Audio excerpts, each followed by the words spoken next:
tubig oh. Di ng eskwelahan, dipes. Oo. Pang elementary? Nagipes. Oo. Gagi sa Banwasan Bilaw. Sa piyak? Wala di alagyan?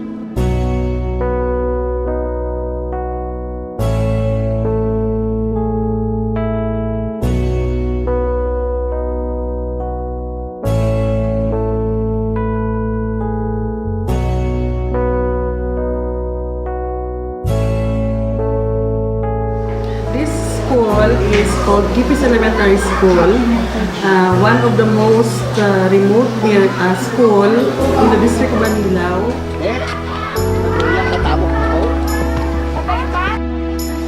Ay, ma'am. May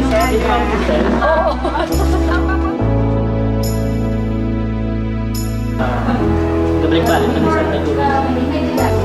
So, ikaw ang valedictorian? Galaw yan ang Kayo mag-graduate ka na subong anong katuig, grade 1 hasta grade 6. Siyempre, grabe ka na matunanay, lakat, ti, sa subong kung tubang mo si Santa Claus. Ano gusto mo graduation gift? Ha? Sapatos? Wish mo kay gusto mo makabatan. Subong nga graduation mo, gusto mo makabatan sapatos? start everything from your school. So dire kami masugod sa among nga bulig. Because nakita namon sa inyo, bisan layo ang inyong mga panimalay, bisan gapanaw lang kamo pakadto sa school pila ka kilometro, pero gaskwela kamo, why inyo ginapabayan ang inyong pagskwela?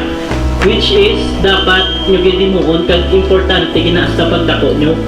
Bisan gaano kabudlay ang inyong nga ginatubang adlaw-adlaw, ang pag-eskwela nyo pila ka adlaw, amo nang mabulig sa inyo para mapahapos ang inyong kabuhi.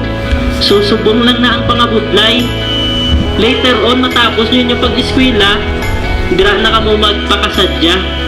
Amat-amat na mabuhin ang pangabudlay. So mga kids, hindi gid kamo madula ang inyong determinasyon sa pag-eskwela ha.